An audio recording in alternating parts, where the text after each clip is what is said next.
good enough to get me on down here in the Oriana room, because I came in and I was all by myself and I went, oh no, because my office doesn't have any connectivity. So good morning.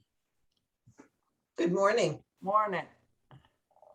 We don't have Sarah Linda yet? Okay. No, She must be experiencing trouble. So, well, why don't I just quickly discuss what I've been up to, and then you guys can tell me what you're concerned about or been up to. Does that work? sure. Good to go. Thanks, Kate. I You're deeply welcome. appreciate it. It's my pleasure. Enjoy. Hi, everyone. Bye, everyone. Hi, thank you. So, I think the thing that's probably got everybody's attention right at the moment is the issue with the forming a committee for the cemeteries. And I can tell you that absolutely nothing has happened, and there has been no change while we all celebrated the holidays. The ordinance committee was supposed to meet yesterday. They canceled their meeting. I'm not quite sure why, if it was a scheduling conflict or, but they did not meet. And so they still haven't reached any decision or conclusion regarding what we're going to do going forward with regard to the cemeteries. So you checked even production and confirmed that the production data has the same basically problems against the stock.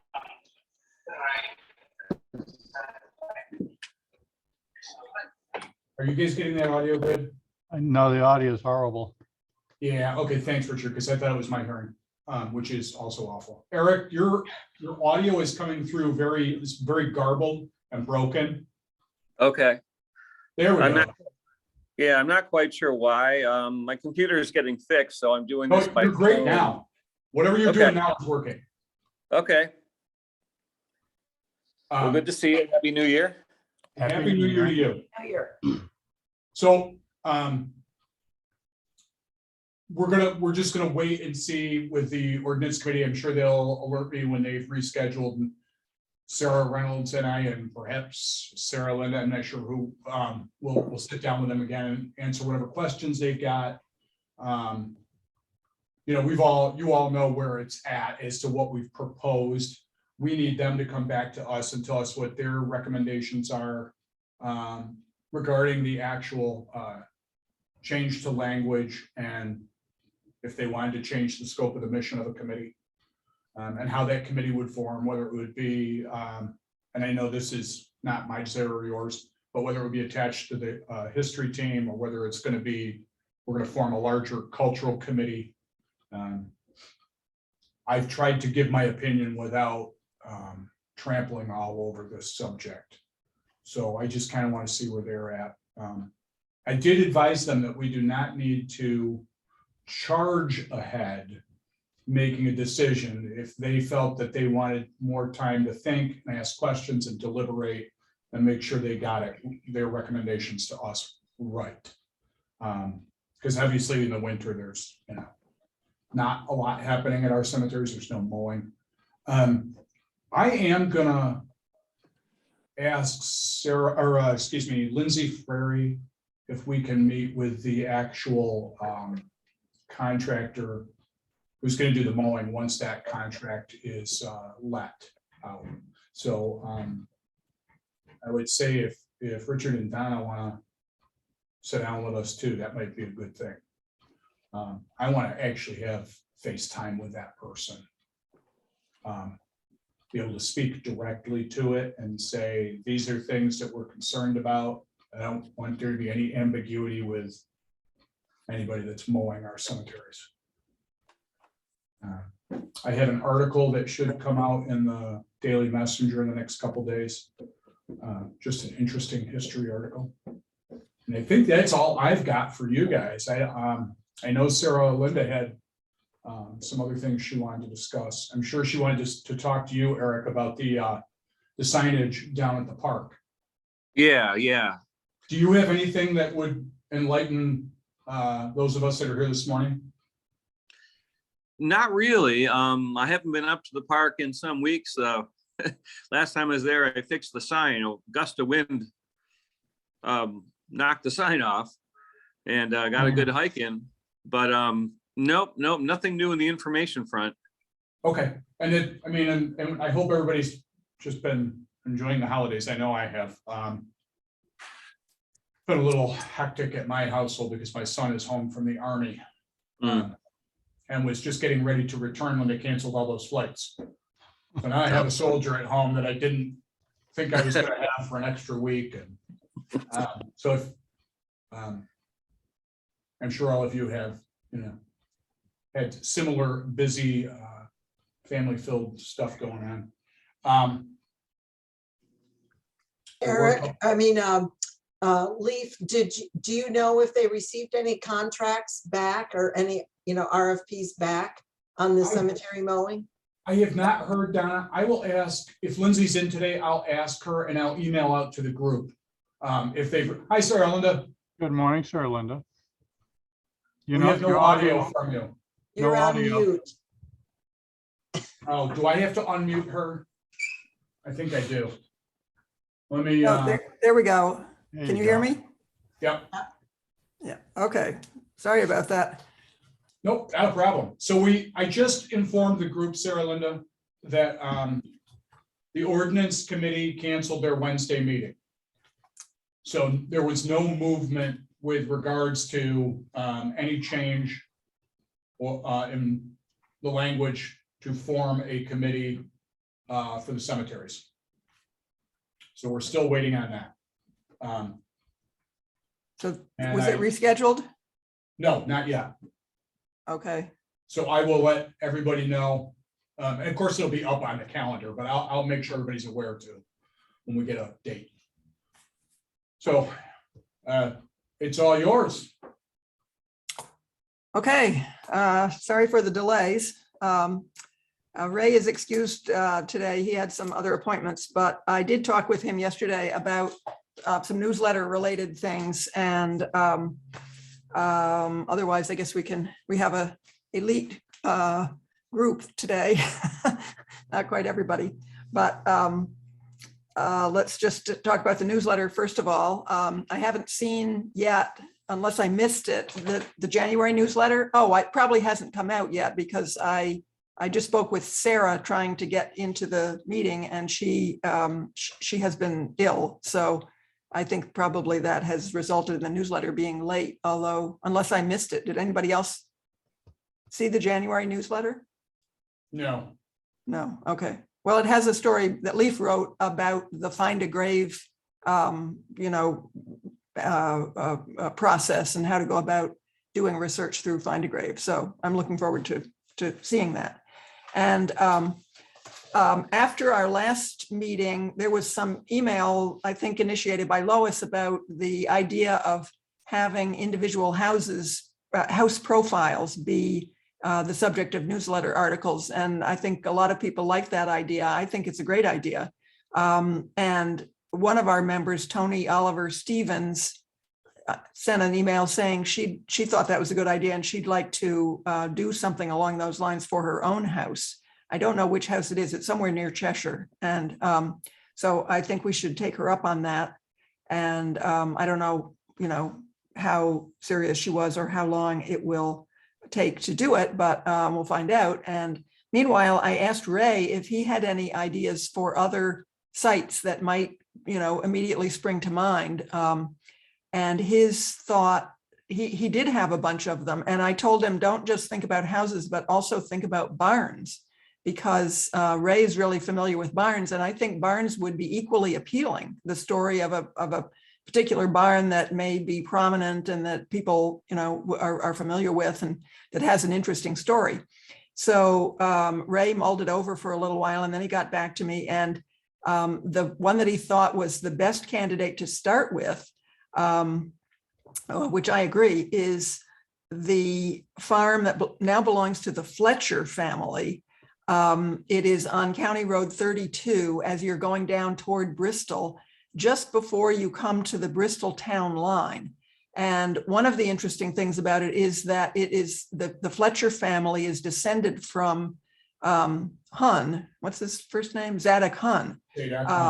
So Peter Fletcher, the current owner, that's currently owned by two brothers, Peter and his brother, I can't remember his name, but they are, I believe, 7th great grandchildren of Zadok Hun. And furthermore, Ray interviewed their mother, Eleanor Fletcher, as part of his oral history effort some years ago, maybe 6 or 8 years ago, and Mrs. Fletcher died last year. But Ray still has all this information from her about her family and about the farm, and there are a couple of houses on the property. And it's interesting architecturally and from an agriculture point of view, because there are a lot of surviving outbuildings in addition to 2 farmhouses. So anyway, Ray knows Peter Fletcher. Apparently they went to school together. So all the pieces seem to be in place for, and Ray was enthusiastic about doing an article on them. And so he's going to contact Peter Fletcher. And one resource that we have is the barn survey that is accessible through Encore.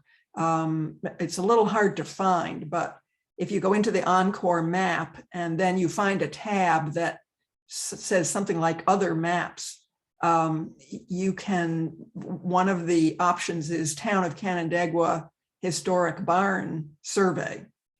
And if you click on that, a map will come up with all of these dots. There are about 175 barns over 100 years old that Ray and his friend Jake Repard surveyed. And this goes back to 2005 to 15. It was a multi-year project. But the result was that for each of these barns, there is a set of photographs of each of the outbuildings. There are notes describing the sizes of the outbuildings and the construction type and the family history, when it changed hands, what they grew, just all kinds of information about these farms and barns. So the pictures were taken by Ray and Jake, I guess, and they're not, I'm not sure they're publication quality photos. So if anybody has the opportunity to take a look and maybe photograph some of them to better advantage, that might be helpful for the article. But I think it's a little premature on that. Let's let Ray go ahead and contact Peter Fletcher and see what he comes up with, and if there's a good weather opportunity for some pictures later on, and we can improve on the pictures that are already in the survey. I think that'd be helpful. So the other ones that Ray suggested, and I think these are all great ideas, are also along County Road 32, along the road to Bristol. One of them is the Sutherland House, which is now the Sutherland House Bed and Breakfast. It's that very kind of ornate Victorian cottage that's on the section of County Road 32 between the bypass, the 5 and 20 bypass, and the start of County Road, the start of Route 21, where it turns and goes down to Cheshire. There's a house there that's Sutherland Bed and Breakfast. And I think Ray said there were several other houses in that general vicinity that were owned by the same family. But I think the bed and breakfast is a good idea, because probably the owners of the B&B would be happy to have a profile of their house, just, for public relations purposes, to higher profile. So I think that's a good candidate. He also mentioned another group of family farms that was on County Road 32. And he said one of the interesting things was that there was a family farm, and then the family had a lot of sons, or maybe sons and daughters, and they either bought or built houses for each of their children, to kind of expand on the farm and family operations. And I'm not sure where it is, but Ray knows about that. So that's another candidate. And I would think he's referring to maybe Pam Helming's house Sarah Linda. There's two houses right there at the corner. Um, Maybe, farm. and if that's the case, actually, I know there are some historic images of that house, so that might be a good a supplement to the article. He mentioned the Munson family. I don't know if that rings a bell with you, Leaf, but I know there was a Arthur Munson, and I forget his wife's name, and then I think they have a son named Bruce Munson. So Munson is one of the older Cheshire area names. Oh, yeah, So it might that be- came actually all over the area. Bloomfield, the Munsons were apparently very prolific. Yeah, a lot of Munsons. So that might be one idea. And then another idea that I had was to see if we could identify one of the cobblestone structures. There are 5 cobblestone buildings in Canandaigua, and they're all, just interesting from the architectural point of view, not to mention other background things. I mean, probably the most conspicuous one is again, a bed and breakfast, the Cobblestone Bed and Breakfast on Westlake Road, which is at 3400 Westlake Road, about a mile from the north As a end. reader, Sarah Linda, not as a town historian, I would think that you would be really well suited to author an article about the history of cobblestone in Western New York, and maybe kind of using one of our 5 buildings as the springboard for that, and to discuss the history of that. Right, I would love to do that. That's, I don't know why I didn't think of that before. Well, yeah, so I many think that- new people to the area that are probably not familiar with the history of cobblestone in Western New York. And I don't know anybody who likes history around here that isn't, a fan of our cobblestone architecture. I think that would just be really well received. Yeah, there are of the 5 in Canandaigua, the one that actually they're all interesting in their own way. The one that may be the least well known is on County Road 28, up near the north end of town, and it's called the Zachary. Yeah. What is it? Zachary It's the one somebody. that's over there in Paddleford.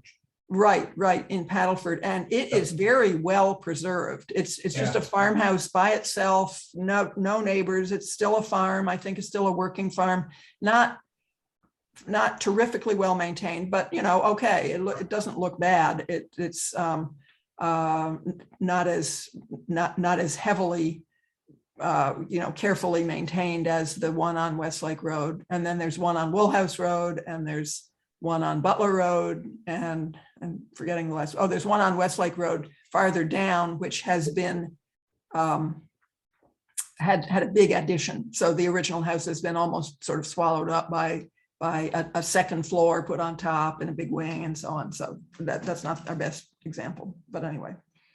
So those.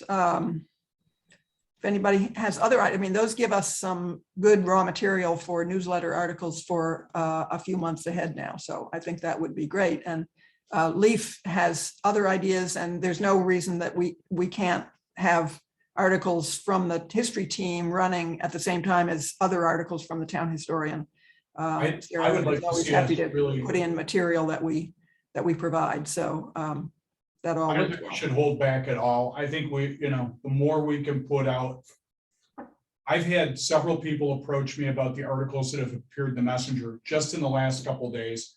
I think there is a great interest in local history.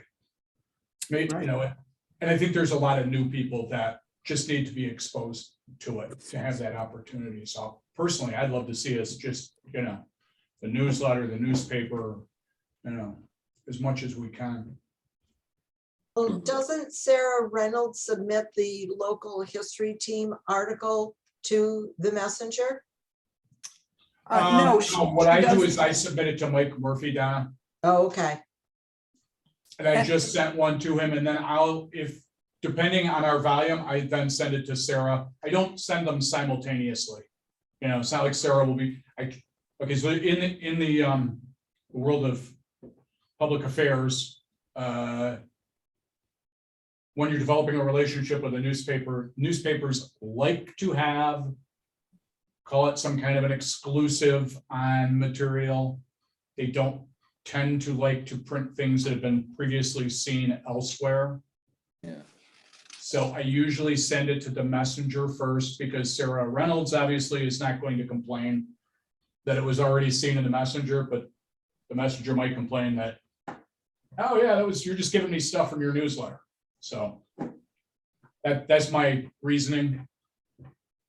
It's called a scoop. Yeah, it is. Well, that all makes sense. Yeah, I have sent some of the newsletter articles to Mike Murphy also, and he was, they don't have enough staff there, so they're always very happy to have somebody else do the work and produce content for them. Absolutely. And if you've got images, they love it that much more. Yeah, yep. Okay, well, moving on, the Historic Resource Survey, I'm sorry to say I don't have an update. I haven't spoken with the folks from the Landmark Society for several weeks, so I don't really know what they're up to. I did make a little bit of progress on tracking down some more information about lakefront areas, but not enough to write home about. So we'll put that on the back burner for the moment. Richard and Donna, anything new on Academy? It's been a busy month for us too. Yeah, I'll bet. Traveling and everything else. So nothing more. Hasn't been great weather either. No. Well, we did make progress on the town hall maps. The maps have now been printed at 24 by 36. The maps to be displayed in the hall outside of where Leaf is right now. They were delivered to Sarah last week, or maybe it was the week before, but in any case, I wasn't expecting them to go up right away. And when Sarah is back in the office, which may not be for another week or so, she will get together with the park staff, and I asked them to contact Richard about the actual installation and the spacing and height and so on. They're really big, and we need to be careful about what height they are at, because if they're too high, people aren't going to be able to see the tops of them. So I think it makes sense to put the center line of the map more or less at eye level, so you can either look up or look down, but they're but they look great. Eye level. Depends on who, right? Take an average of the history team. Probably end up at 5'7" or something. So the other question too is, what year, where do you want to start as far as what year to put them in the chronological order? Do you want to start at the hallway or the end of the hallway? My instinct would be to start at the left, back towards the Oriana room, just because you usually read left to right. So The Oriana, that's the one in the corner that Leaf's in, right? Yeah, right where we right. usually meet. Okay, so wouldn't you want to start at the entrance of the hallway and go toward the Oriana, then come back up the other side? The last time I looked at it, I was thinking that they could all fit on the west side. Okay. In other words, starting at the Oriana room and going towards the elevator. So the last one would be next to the elevator. I guess I was just thinking that because of the reading left to right, left to right, meaning front, oldest to newest. But I can see that argument also, that you're going to see the one next to the elevator first. That's the first one that you're going to come to. So you could do it going forward in time from that. So I'll leave that up to you, Richard. I'm out of town, so I no longer have any say. Okay. Well, we'll figure it out somehow. Okay, whatever you guys think makes sense. But that's another thing we could mention in the newsletter. We probably should mention in the newsletter once it's up, because that's something that people may not know about otherwise. And when they're there voting or paying their taxes or whatever, they might want to go in and take a look. So, okay. Now the next thing and I see we got Eric on the call. Hi, Eric. Morning.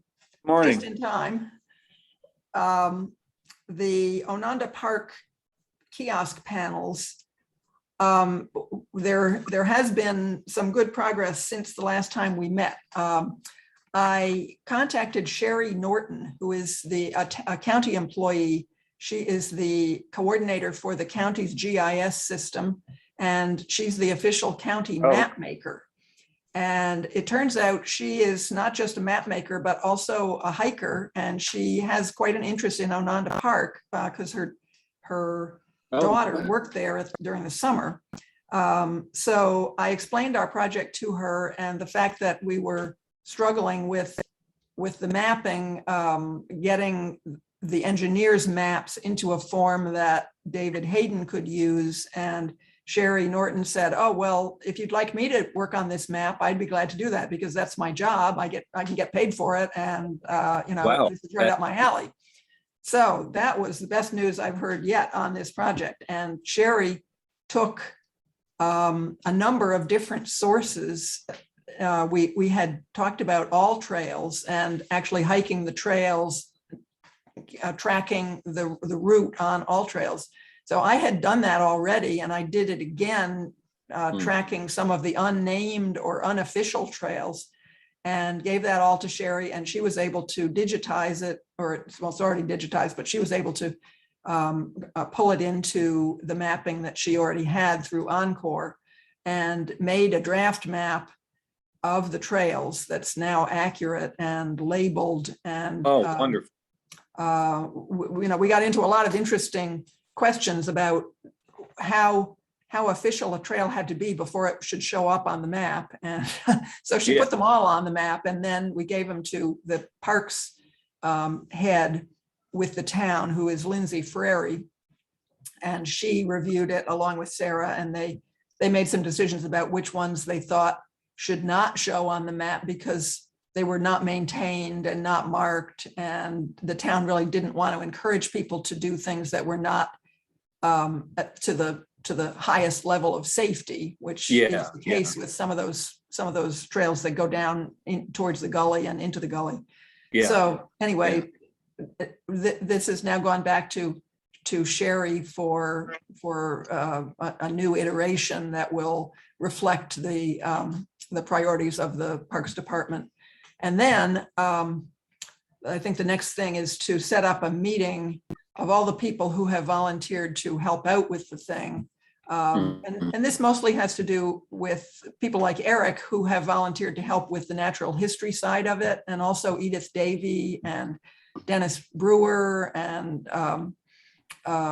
some other people. So that will, now that we will have an accurate map of the park and all of its topographic information and all of the trail locations, then we can start to focus on what other things we want to do with the map and with the natural history panel, and how to incorporate the digital side of it, through QR code, links to other documents. Or, I mean, one thing about this, about Sherry's map, is that she told me about something I hadn't known. There is a app you can put on your phone called Avenza, which will allow you to open maps. And then if you're in an area which is on the map, it will produce a blue dot on the map that shows where you are. So, of course, not everybody has Avenza, and we don't want to assume that people are going to get Avenza just to walk around Onanda Park, but still, if you are a regular hiker and you want to get that is a really neat tool to keep from getting lost or to know where you are. And it works in a similar way to All Trails and Map My Hike and other things that also tell you where you are. But in this case, it would be superimposed on the map that we create. So we might be able to highlight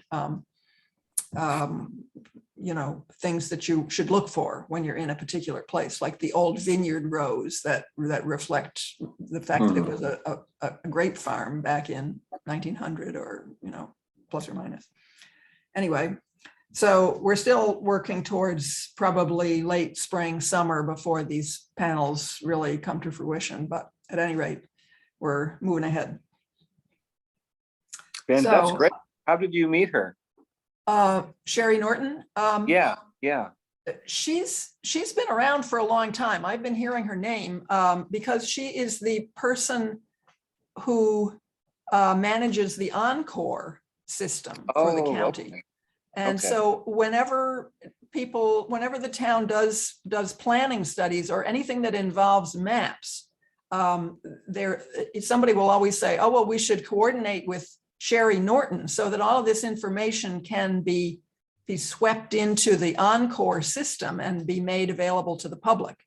Okay. And so I had never met her before, though. And she also has given some training in how to use Encore, and there's a special planning app.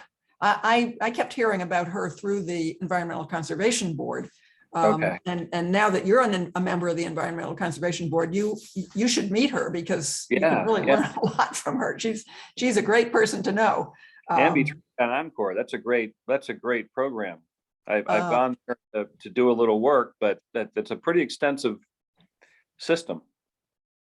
Yeah, I'll say, and training really is useful because I've been in on, well, meetings of the ECB where you have a town staff person. They're always using, they know their way around Encore, like the back of their hand, and they can pull up all kinds of things like a layer that shows you the steep slopes, or a layer that shows you the streams of all different sizes, or soil types, or old maps from old satellite views from the 1930s. I mean, they're just, or the barn survey that Ray was talking about, that Ray completed, that's another layer in Encore. So, but if you're on your own computer, it's not so easy. It's not so Right. obvious to figure out how to activate all these layers. So I wish I had the opportunity to go to one of the sessions that Sherry gives. But even when you do, you're working on their computers. So there's still, I think, a little bit of a learning curve on how to optimize the use of Encore on your own equipment, which may not be the latest and greatest. So I'm sure she's a real public servant, and she'll help you out in any way that she can. So I was really happy to make her acquaintance and get her involved in this project. Yeah, Sarah, thank you. So Eric, how about your end of it? I'm still looking forward to seeing your student project about the communities there. I'll send that today. Okay, great. It's a pretty large file if I include the photographs. I might have to compress it. I'll see, but I'll send you that today in document form. Okay, that'd be wonderful. And Yeah. Do you think that Maura Sullivan would be interested in being in on a meeting about the natural history side of Onanda and how best to present it in this panel and in the related digital stuff? Yep. The digital, I explained to her what we wanted to do, and she's not quite versed in the application that allows you to, I forget the name of it, that uses the hashtags to go around and go to certain sites. But she was very interested in helping us put together a tour, if you will, highlighting the different species around the park. I spoke with her a couple times, once during the class I was in and once afterwards. And she's very interested, but again, it's something we could do in the spring when the weather breaks and things begin to bloom and sprout and grow. Okay, yeah, I think that would work out fine. I mean, that gives a generous amount of time for planning it, and for Dave Hayden is now gone south for the winter. So he said he was going to sort of step back until we figured out what we really wanted to do on the content, and then he would come back in and help out with the graphic design on the other two panels and on coordinating them with the map panel so that all three of them look like the same, they go together. Okay, we can also bring in people on the tree committee. They're very good at natural history and species identification. Right, as well. right. So Edith and and Dennis Brewer are both on the tree committee, and and Dan Marion is the other person, right? Aren't the three of them the tree committee?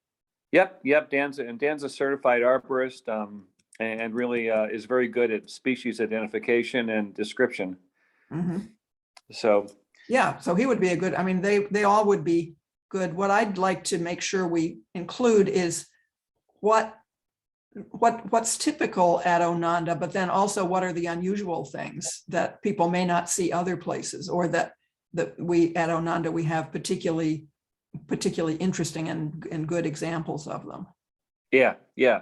The Eastern Hemlock Grove, for example, at the top of the park, the easternmost point, where the trail begins to turn around, is really spectacular. And Right. they're common, but they need certain variables. They need certain things to be found, and where that is on the gorge and the direction it faces, the amount of sunlight it gets, is perfect for that. So that's a real specimen piece there. So, that's one example.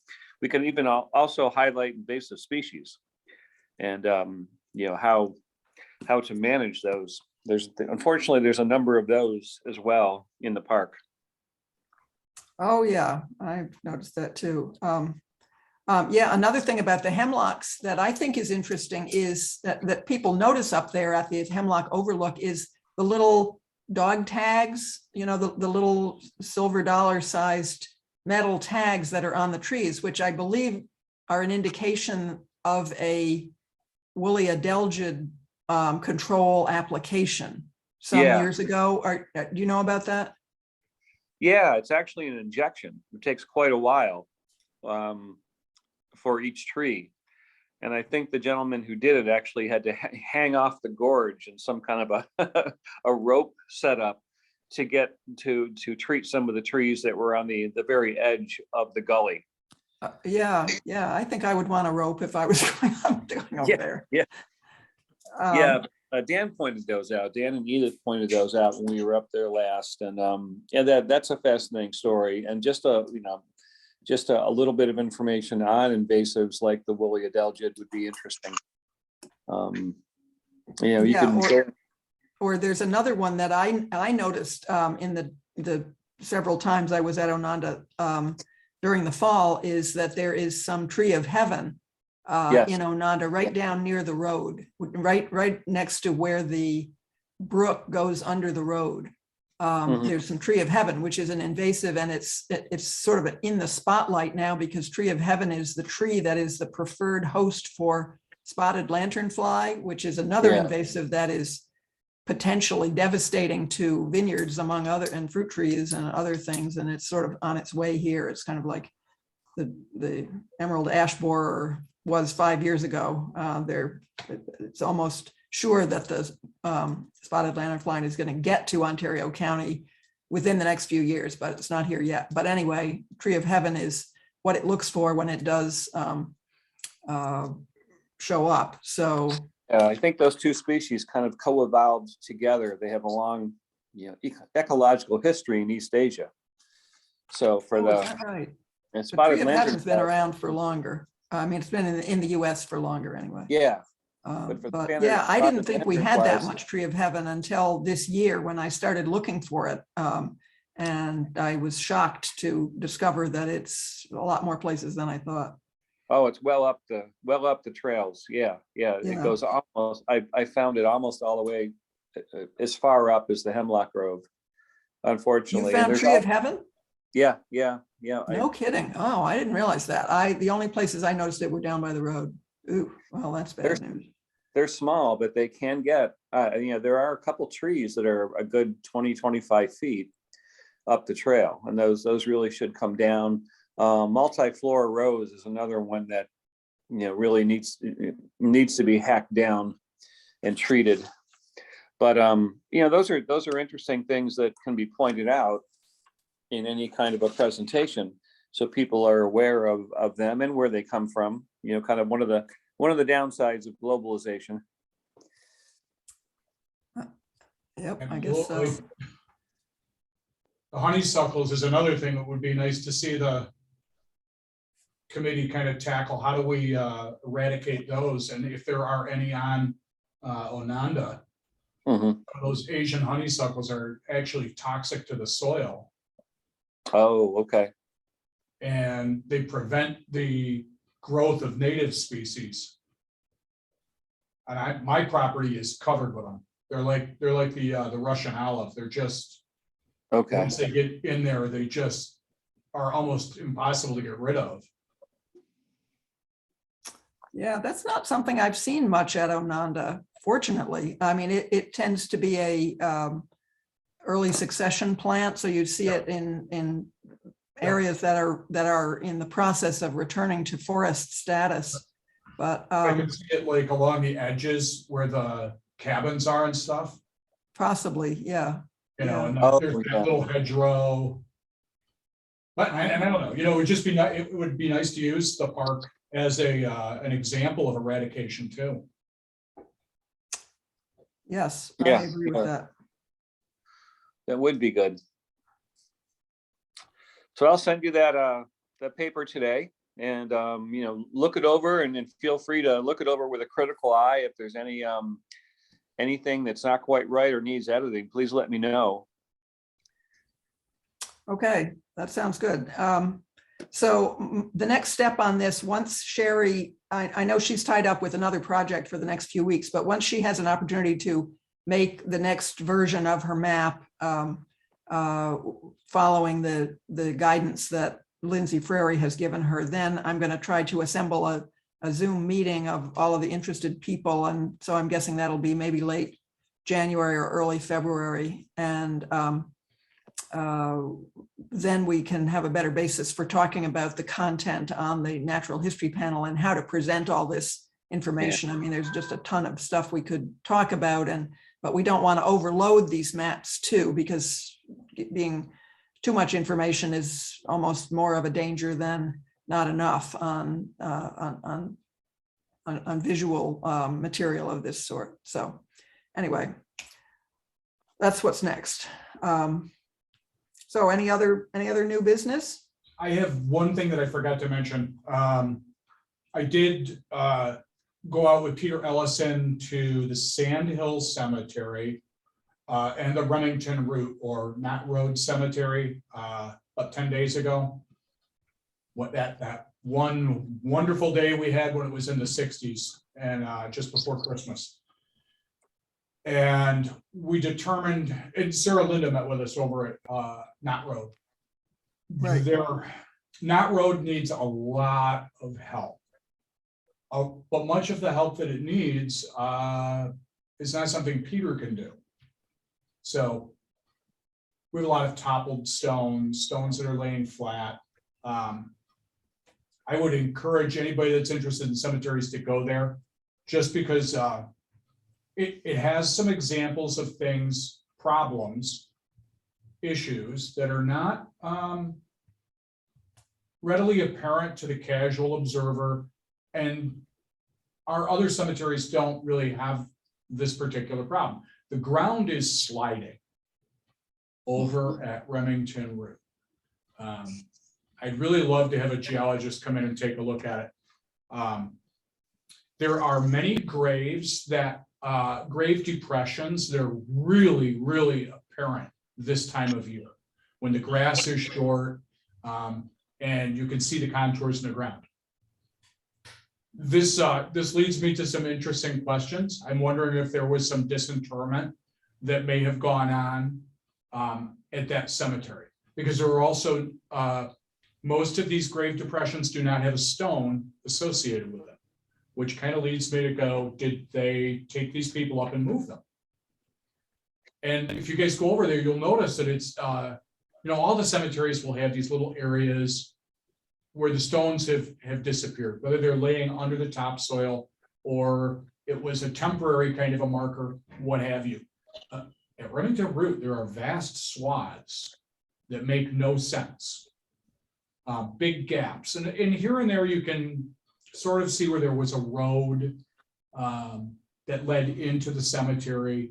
But the swaths are in interesting places. There's a large depression there that you would almost think might have been a pond. So there's just some tremendously interesting things about Remington Route. Leif, And Peter's gonna do a little restoration. There are a few stones that he can help us with.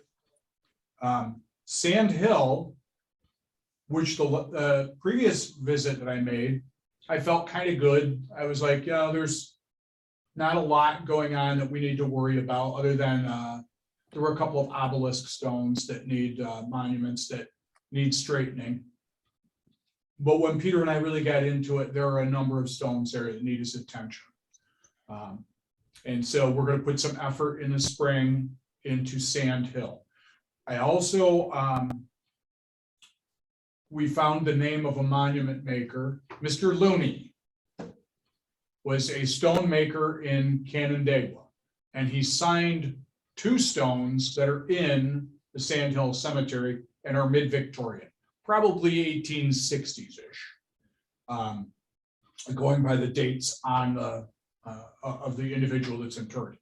So that was very, informative, and you can look forward to seeing some work done at Sand Hill. I've also asked Lindsay to send her folks over, because there are a number of locust trees, dead locust trees, that need to come out. And locusts get some pretty substantial height when they reach full maturity. So these trees are going to be kind of a pain to bring down. Of course, they're on property lines. But that's for Parks and Rec to take care of, and the tree committee. So we'll do that. And then the last thing with regards to that is I want to get Peter over with Richard and Donna in the spring. I'm sure you both have ideas of specifically which stones over there need immediate attention. And I go to the academy once every few months for one reason or another, but I will admit that I have not taken careful notes as to which stones want immediate assistance. So if you have that in your head, oh yeah, so-and-so stone is broken, or we have slate laying on the ground of this person, I will let you kind of walk it with Peter and I, and you can show him what you feel needs some immediate attention. And we'll get on that this year too. So I think that's it for the cemeteries. Leif, Yeah, if there's missing or a disinterment, shouldn't the town have record of that? well, I've done a cursory look. I mean, you Richard. just don't go into a cemetery and remove a coffin and go from there. I've got to talk with Gene and see what there might be in the archive that will help us. We inherited, of course, most of those cemetery records, and unfortunately, Remington Route is as old as Hun. So a lot of those early records, I'm hoping there's something, but I won't be surprised if there's nothing. I mean, like I said, Richard, I've done some cursory and I didn't come up with anything, but I may just not have flipped over, pardon the pun, the right stone. But, and I could be wrong. It could be the soil type over there that's caused a lot of settling. But it is really remarkable. And if you guys get over there, I'd love to have your thoughts, what you think. Eric, if you get over there, it is really just the more I get on that ground, the more fascinated I am by the history of that cemetery. Very unusual patch of ground. The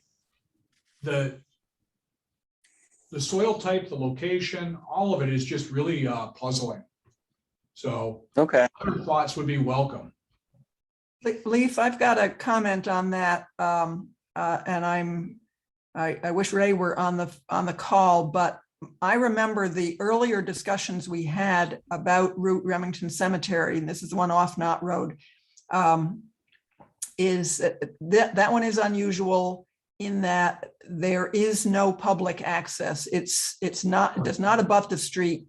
It is surrounded by private property. So in order to get to it, you have to go into the driveway of the Yes. Pettinger family. This is Steve Pettinger, who manages Pettinger Sheet Metal down there on Saltonstall Street. And he is very,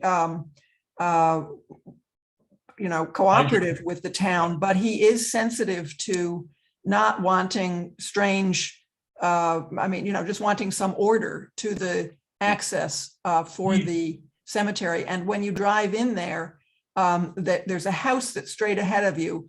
There's a barn, which is to your right. And then the cemetery is kind of in between the two things, the house and the barn. And it's not immediately clear where you are supposed to park when you go in there.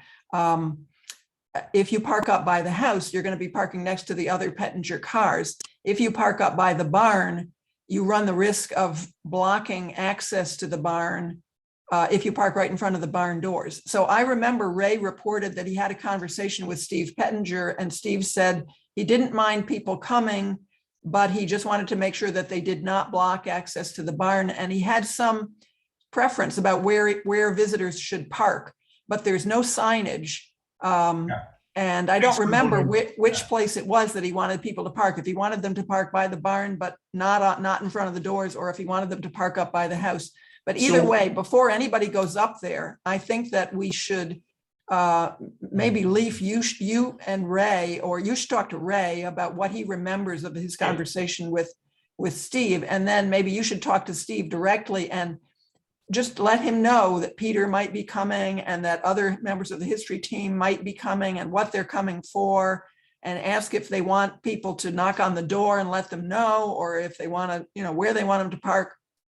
Just be a good neighbor there with the clear understanding that we are trespassing across the Pettingers' land to get to that cemetery with their permission, but their official permission is not in writing. There is no legal agreement in place. I think that's one of those things on the back burner with the town attorney to try to develop a legal agreement with the Pettingers, but it hasn't happened yet. So right now it's sort of a handshake deal, and we need to be, considerate about the Pettingers and not getting their nose out of joint, because that could be a bad scene. When Ray and I, when I first visited there with Ray last spring, he told me that we'd park up by the house. And when you go up there, you'll see that Mr. Pettinger has created kind of a parking area that's parallel to and it's blacktop, parallel to the cemetery. And it'll probably hold 3 or 4 cars. If you park in there, it doesn't block his garage, his attached garage. And we don't have to announce ourselves, but if it should be restricted to people who are either volunteers like yourselves working for the town or town employees. So Richard and Donna and Eric, yourself, Sarah Lynn, and myself, Ray, Mr. Pettinger doesn't have a problem with that. You're right, he is kind enough to let the town have access for the purpose of mowing, so the contractors can go, and any of our town employees and volunteers. I did try to speak with him. They were not home. I kind of want to do it face to face. But you're right, we do need to let them know that we're, kind of being a little more active with our cemeteries, and that there may be other folks. So I think it's all right if people go over there on onesies, twosies in the meantime, but yeah, I will. That is on my radar to talk to him. Okay, great. And also, I did the day we were there, Sarah Linda. Since we got into the Tree of Heaven business, also I'll just mention Sand Hill Cemetery is one of the heaviest Tree of Heaven infestations we've got right along the western edge, the edge towards 332. That whole buffer zone along the boundary of that, there's a ton of Tree of Heaven, some 40, 50 feet high, and then lots and lots of little ones around it, which is what happens with Tree of Heaven. So if you can get the Parks Department over there to work on taking out some of the dangerous trees. I know the tree committee report did mention the Tree of Heaven there, but we should keep on reminding them about that, because that tree committee report's been out for 2 or 3 years now, and nothing's happened on Well, is that what I'm mistaking for locusts? There may be, no, I think there are locusts that are in this with, in among the graves, but this What's is, the, and the what's the tree of heaven might um, very well be across the border on the adjacent property owner's land, but there's just Okay. a lot of it. And if it is on the town land, we should encourage the Parks Department to at least limit the spread by taking out the small ones. yeah, I mean, if they're good, once we make contact with that neighbor to take those locusts, yeah, if we're there, why not take out the invasives too? And I would say, Sarah Linda, once we do that, and this is more a tree committee ECB thing, but I'll throw it in there right now. Then we need to think about what we want to plant to replace those trees that are removed, because we do need to maintain the boundary of the cemetery. And I would think that we would prefer trees to, a chain link fence or something, certainly less expensive. Well, before we rush into planting something new, getting rid of tree of heaven is a 10-year Yeah. project. And, you just have to it keeps coming back. You have to keep killing it again and So is again and it- again and So again. it suckers up off of the stump. Right. And off the roots too. It's just Okay. everywhere. It's very tough to get Mhm. rid of. It sounds like it should be called Tree of Hell. The same thing. Or at least It's purgatory. a nice name. Hey, Leith, this is Eric. Next time you go to one of these cemeteries, give me a call or an email. I'll be happy to come along with you. Absolutely, I will. And probably won't be very long, Eric. Okay, yeah, absolutely. Yeah, point out some things that you see, and I'll be happy to look at the I've- terrain. I have to go over to Remington Root because I need to spray some fungicide on one of the stones. I need to put some D2 biologic on one of them that Okay, we're gonna have work done on. all right. It would be fun to do some rubbings on some of the stones too. Well, and some of our stones, that may be along with, obviously more photography, because I think we're losing a lot of the marble over there. I don't know why, but the marble stones in Remington Root seem to be dissolving more rapidly than the ones I've seen at Academy or at Hunt. Oh, Yeah, Okay. I don't know if there was, I can think of a couple of reasons why that might be, but obviously I don't have any hard answers. So we do need to do more recording over there. all right. Yeah, I'd Eric? be happy to go with you. Eric, if you are interested in rubbings, when we were working at Academy Cemetery back in October, along with some volunteers from the OCHS genealogy group, they have been recording cemetery information for decades, and they're really expert at it. And they had a couple of tools that I was really impressed with. They use something called transfer paper, which is kind of a heavy duty version of the old carbon paper. Yeah. And what they rub with is a tennis ball. They use a tennis ball and transfer paper to it's just amazing how something that's not visible to the naked eye can emerge with this transfer paper and tennis ball technique. Okay. So if you're interested in doing that, I mean, for one thing, that this committee probably has already done it. They use this technique regularly when they update their inventory of what all the stones say, and they've got it. They've done this.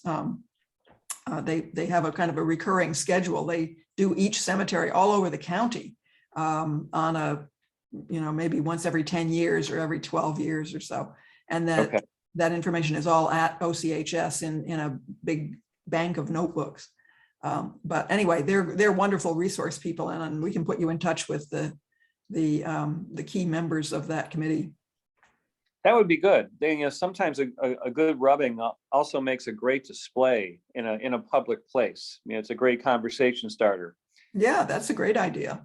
I'm thinking Right. of, how cool would it be to do a series of rubbings on the gravestones of American Revolution veterans who moved out this way. Maybe they were part of the Clinton Sullivan expedition who came out this way. And I'm sure all of them would have a great backstory, be a lot of research, probably a lot of dead ends. But that would be a fascinating thing to do. You're right. That's some food for another town hall wall display. They've still got some other corridors that we haven't filled up yet. We could put stone rubbings of the veterans. I Yeah. like that idea. Little placards of who they were, and if we can find out.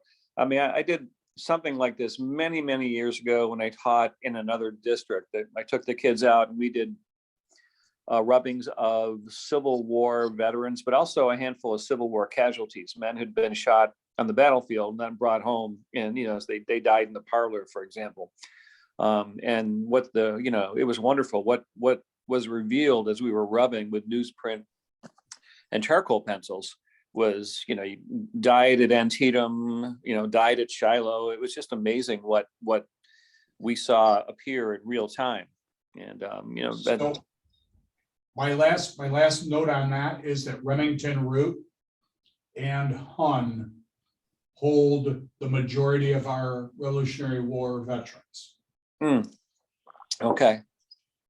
Sadly, Remington Root, it's very hard to find a Revolutionary War veteran's grave.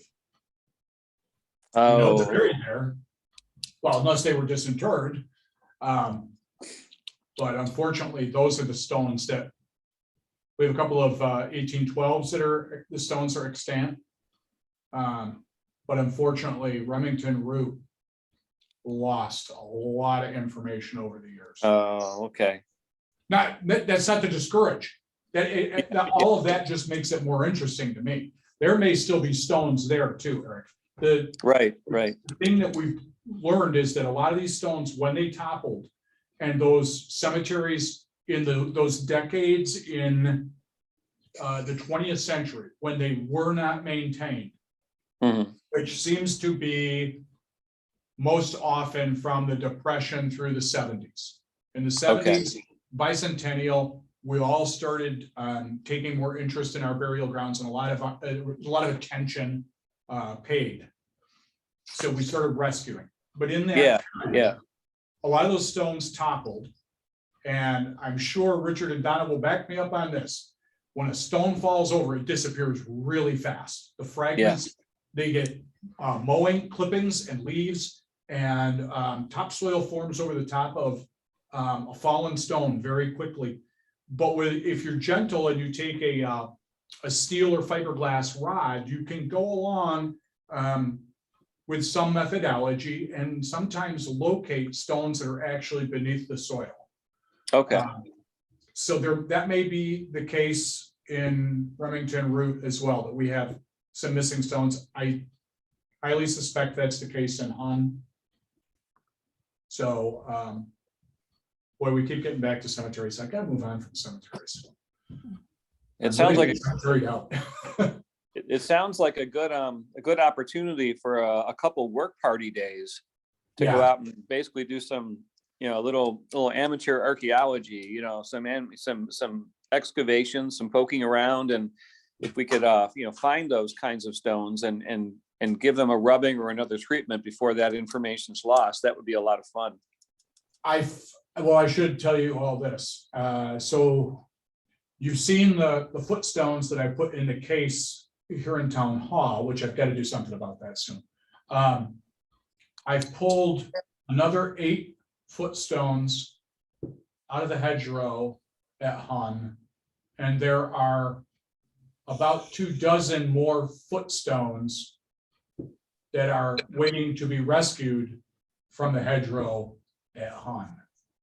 So all told, there will be something in excess of 20 footstones that we can decide what we want to do with. And most of them have the initials of the grave that they went with. Oh, okay. And some of them are well over 200 years old. The one here at the town hall that belonged to Jemima Fanna Hun, who was Zadok Hun's daughter, that footstone was placed on her grave in 1801. Hmm. And I suspect that maybe there's some of that at Remington Root as well. Okay. Well, give me a call when it's time to move those. I'll grab my work gloves and give you a hand. All right, I will do that. Leaf, do we know anybody that's got GPR? The guy that I had, Richard, that I made contact with several years ago for Bloomfield was a geology professor over at Brockport. And it sort of worked out and it sort of didn't work out. He came and he did, and, you know, got his results and never got back to me. And I, you know, gently pressured that constantly, trying to find out what it, and I don't know if it was an embarrassment factor because something had gone wrong with the equipment, or if that was just his nature. So I don't have a really good GPR guy. I wish we had somebody, because it would be so fascinating. Yeah, because I think that'd be preferable to going in and with a spade or whatever, just poking around. Yeah, right. Find Yeah. out what's there first. Yeah, well, and the nice thing is that with the early graves especially, I mean, if you can get a reading, you can at least determine how disturbed the soil is and whether there's a likelihood of is it empty or is it got something in it? Right. Which it running. If you get over enthusiastic and putting that spade in the ground, you could damage the stone that's Right. below it. Well, no, that's why they say like a rod, almost like you would for it's what the fellas that do septic tanks and how they'll go along and they'll probe to find the septic lid. And that's actually the normal method with people that do grave restoration, and not to, you know, all you're trying to do is find a stone, you know, you hit something, you go, oh, okay. And then you're right. I mean, you don't want to just start peeling back the sod. If you do it, it's got to be done much like an archaeologist would go at it, very gently, very Right. slowly. Right. Leaf, maybe one of your articles, you could put a call out to see if there's anyone in the area that has The GPR. GPR or has a Right. contact. Yeah. And see what comes of it. I could do that. I mean, again, we could do that pretty easily through the town newsletter. I'll ask her, Sarah, if she hasn't done it, if I can get something in there. But in all probability, you're going to get a wider coverage going through the newspaper than you are the town newsletter. Yes. What does GPR stand for? Ground penetrating radar. Ah, It has great archaeological uses, Sarah Linda, but they also use it a lot for locating utilities, buried utilities. There are different things are not strengths evident. that you can get for it. You can get some that is almost like a metal detector type of strength, and you have others that you can drag across the ground with a that it's on wheels. You know, we've been following Oak Island, and we've been able to see how well they can do to find things with these things. Yeah, the guy that I worked with, his was on a cart, Yeah. and he just rolled it along, and as he explained, it won't, you know, it shows a disturbance in the soil. It will show, and the signature of a grave disturbance follows kind of a pattern. And so you're looking for that kind of pattern, that kind of a reading. And then if you're looking for a single grave, like let's say you were looking for somebody who had been, you know, you think had been murdered and buried, because that's what they'll use it for, you know, in criminology. You do the whole area and kind of get a sense of what does the soil look like? What is the pattern in this area? And you compare it against the geology. And then when you find that anomaly, that kind of tells you that something is different there. In a cemetery, you're going to find a series of anomalies. Mm-hmm. And so that's how it works, you know, typically. It won't tell you, yeah, is there a casket or is there, you're gonna get a better reading from a modern contemporary grave, say the 20th, late 19th, 20th century, because the caskets contained more metal. And so it will show, it will read very differently than the soil around it. The older graves that we're probably the most concerned with, unfortunately, those burials were usually in a very simple wood coffin with a winding sheet. And there's not a lot left. Yeah, but it will point out the stone if the stone is under the soil. So, Right, the stones will be a better, yeah, and that's what we'd be looking for. yeah.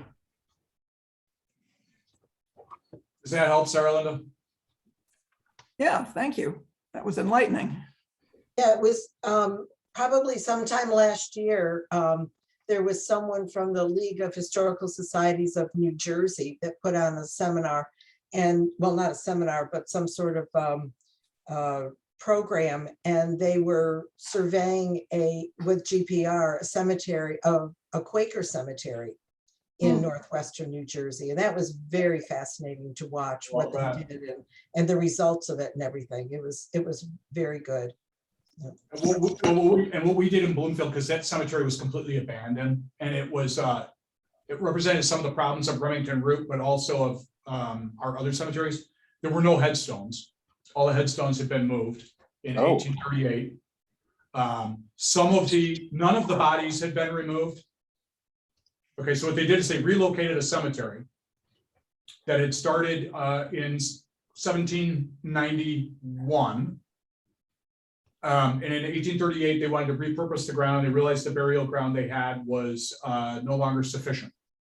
So the town board essentially and the fathers of the council of the Congregational Church and so forth got together, decided to move it to where the current Bloomfield Cemetery is, which is right near their park. So they moved all the stones. Now, a number of the early stones were not even stones. They were probably oak slabs, which will last a fair amount of time, but not, maybe 30, 40 years, and then they're gone. So that burial ground became forgotten over time. And it became a number of things, including a pasture, and it's now a yard.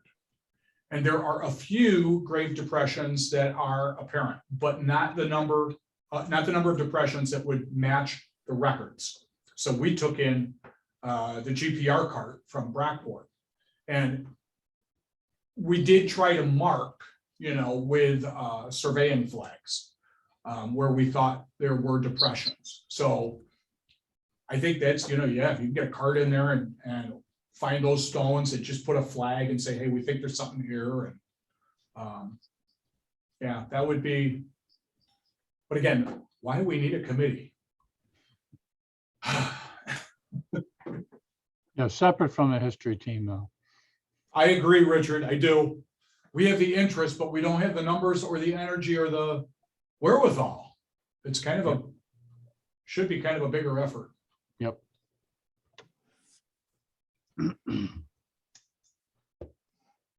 All right. Well, we've covered a lot of ground here.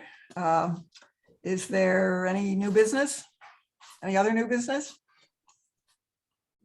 No, hey, Sarah and Linda, I forgot my PC is over at the Geek Squad there in Best Buy getting all tuned up.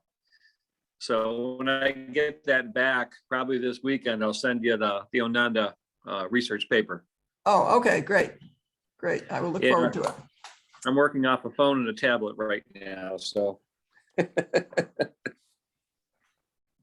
All right. Well, our next meeting will be the first Thursday of February. So until then, hang in there. Stay warm, everybody. Thank you. You too. Okay. Hi, guys. Have a good Bye. week. Bye-bye. Bye. Bye.